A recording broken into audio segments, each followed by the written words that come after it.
Hi guys, and welcome back to my channel. If you guys are new here, my name is Carly and I'm a young mom. I have a 2-year-old daughter named Cash and I'm currently 39 weeks pregnant with baby girl number 2. This is actually the start of my labor and delivery vlog. It is induction day. It's currently 8 o'clock on April 11th. We are checking in at 1 a.m. I just finished loading up all of our stuff into the car, Cash's stuff into the car, baby stuff in the car seat, all of that. So we're actually about to go to my mom's to spend some time with Cash. We need to eat dinner and all of that good stuff. Hi. Hi. Are you ready to be a big sister? Hey, you.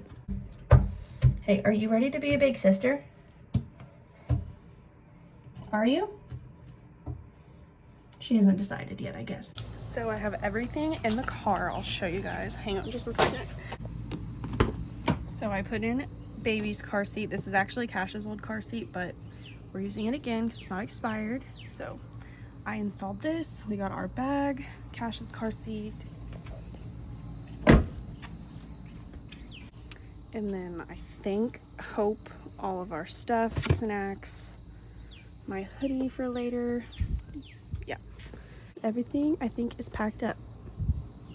Okay, so it is currently 11:58, so it's almost midnight, and we are in the car. We had to come back to the house because Jackson forgot his Switch, and he didn't get himself a blanket or a pillow. And I was like, sir, are you not getting that? And he was like, oh, maybe. So we came back because we just live like a couple minutes from my mom's house, and since we don't really know where we're going, we're leaving early. I cried a little bit when we dropped Cash off because she's never slept anywhere without me, and I'm like tearing up thinking about it. But we are on our way, so whenever we get to the hospital and checked in, I will check back in with you guys.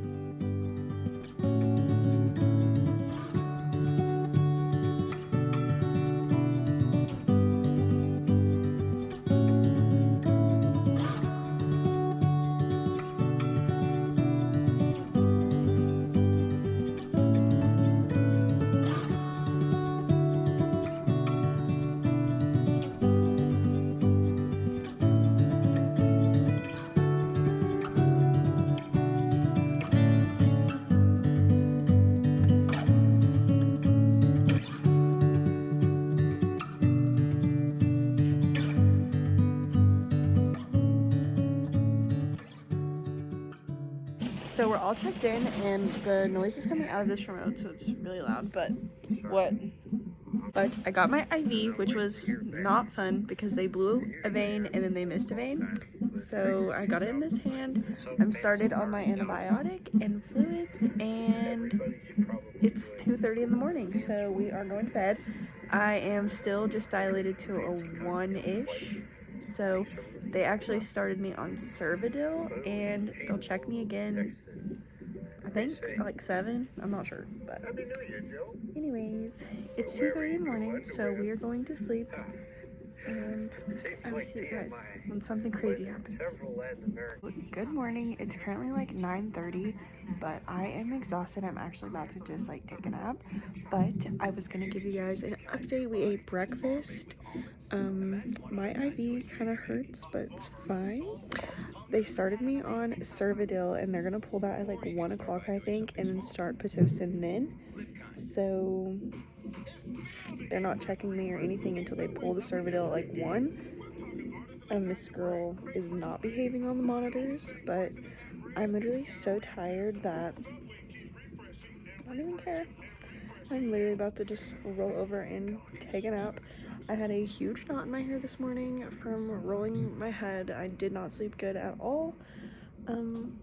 Yeah, so let me give you a quick tour of the room. Here's my bed. Investigation mode. Why don't we sign in, okay, to your Facebook? Alright, so let's look up Josiah. There he is. Okay, Josiah. Immediately there's a lot more signed in from your account. Here's a photo we have to save. So Nope. baby be over I there. never heard of no damn DC. No. And So that's then weird. that's pretty much it. Here's Jackson's bed, all of our stuff, his recliner, and the monitors are over there. Nothing crazy, but again, I am exhausted, so I am taking a nap. So I'll see you guys in a bit. Hi guys, so I really tried to make the labor and delivery vlog, But after the last clip you just seen, the clips just completely stopped making sense. There was a lot of resting, and then there was a lot of pain, and then there was a lot more resting and chaos after that. So I was the only one vlogging. So after the last clip, I really started to focus on myself a lot more than trying to post and record and stuff like that. And also, disclaimer, Cash is in here, so you may hear or see her throughout this. But for the rest of this video, I'm gonna try my best to kind of just tell the story, because like I said, the clips are just non-existent and don't make sense after the last one. So the last clip you seen was about 9 a.m. on the 12th. So we were just kind of hanging out. We had just eaten breakfast. I was on the Cervidil. I was originally going to be put on Cytotec for my induction method, but I guess they were having really bad reactions to it or something. My doctor went ahead and said no to the Cytotec and switched me to the Cervidil. So the Cervidil goes inside of your cervix and it sits in there for 12 hours. So I still had to go to 1 p.m. on the Cervidil. So after that last clip, I pretty much just rested until 1. From the last clip until about 1 o'clock that afternoon, I just rested. I was approved for a light lunch, so I had some chicken noodle soup, and my mom also showed up because I was allowed to have 2 people in the room. One, they came in, they took out my Cervidil, and I was about a 3. But the thing about me being a 3 was that my cervix was tunneling, so outside I was a 3, but internally I wasn't quite there because it wasn't a complete dilation, if that makes any sense. So they went ahead and started me on Pitocin.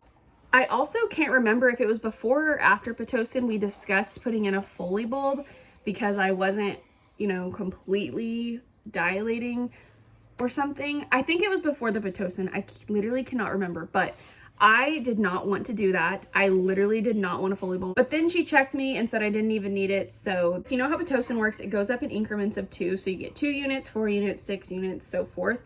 And I guess my doctor had said she didn't like to go past 20 units without knowing how strong the contractions were. So they wanted to insert like a sensor inside of me, but my water had to be broken to be able to do that. Then they started to discuss having the doctor come and break my water, and also inserting the sensor that measured how strong my contractions were on the Pitocin before they kept bumping it up. That had to have been around like 4 o'clock, I want to say, 4 or 5, in between somewhere there.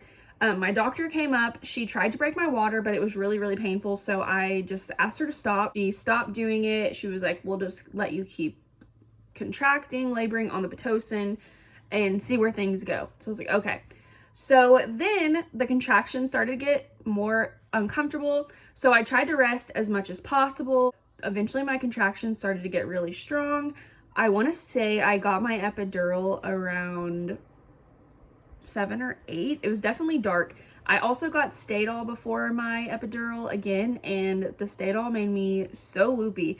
That stuff kicks in so freaking fast. I guess I was humming myself to sleep because my mom told me to rest. Then I got my epidural. The guy was so nice. He explained everything to me, which I don't remember happening with my first epidural when I had Cash. I was also like 10 times more loopy with Cash's epidural than I was this time. I was way more alert, and I feel like the process was so much smoother this time around, which I hear it always, like with your second it is. It was like way better of an experience than I was anticipating. After I got my epidural, I remember resting a lot. Literally, I slept so much. I could still feel things on my left side though for a while, so they had me lay on that side, and it eventually kind of numbed out as well. I got my epidural, I rested a whole lot, and then I just remember kind of waking up and I was like, I feel like I'm about to crap myself. So I had my mom, my mom was like, I'll go get the nurse. She never lets me like call for them. She went and got the nurses. They checked me. I was about an 8, I think. And I literally have no like recollection of what actual time it was. So I'm thinking it was at least midnight by now that I was an 8. We're having me kind of lay on my side and put my leg in the leg thing, I guess, to see if that would help me progress faster. So again, no idea what time it is. I again was like, I feel a lot of pressure. My mom was like, okay, I'll go get the nurse. She checks me, I'm a 9, but she said there was like a piece of my cervix that was like not going anywhere, and they didn't want me to push with it being like that. So some more time goes by and I start feeling a lot of pressure. I'm like, okay, mom, seriously, this time is for real. This is it. I'm a 10 for sure. She goes and gets the nurse. She checks me. I'm a 10, but that piece of my cervix will not go away. They had me lay on my side again with my leg up in the thing. They tried, I think they were like massaging it. I don't really know what was happening, but she had her hand in me for a really long time. We had done practice pushes by now. We were doing things. We were just trying to get this piece of my cervix to go away. At this point, I was having so much pressure. My body was pushing itself. Like, I was really trying not to do it because I was trying to not premature push. And for a while now, my body had like been pushing by itself. And that was really freaking me out. I did not remember that happening with Cash. So whenever I actually started pushing, they came in and they're like, are you ready to have a baby? And I was at this point like, hell yes, let's go. I need her out. My body was still kind of just doing its thing, pushing itself. And that was really scary. They checked me. They're like, you're a full 10. That piece is gone. Let's do this. And I was like, let's go. Okay, someone decided that they're joining us. But so with Cash, I pushed for a really long time. But with Miss Kimber, I only pushed for 4 contractions. So that was crazy. Completely different experience. Completely, especially the pushing part.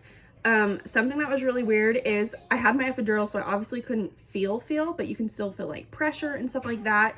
I could feel whenever they had Kimber's shoulders out. I still had to push her one more time to get the rest of her body out, but whenever they had her shoulders out, I could literally feel the pressure. It was the weirdest thing. So yeah, at 2:19 a.m. on April 13th, Kimmy girl was born, and she weighed 7 pounds, 14 ounces, and she was 20 inches long, and she has all of this hair. So that pretty much wraps up her labor and delivery vlog and story. I'm obsessed with her. She is literally such a good baby, but I'll talk about that in a postpartum video that I'm about to come out with. But yeah, that is the story of how little Kimmy got here. That is going to be the end of this video. So if you guys enjoyed, don't forget to like and subscribe so you can watch little Kimber grow up with her big sister. I am changing my username. I've been getting that question a whole lot. I am working on a new one. So if you have any suggestions, head over to my Instagram or my TikTok and comment them on those videos. Both of those are linked in my description box below. So check those out, and yeah, we will see you guys all in the next video.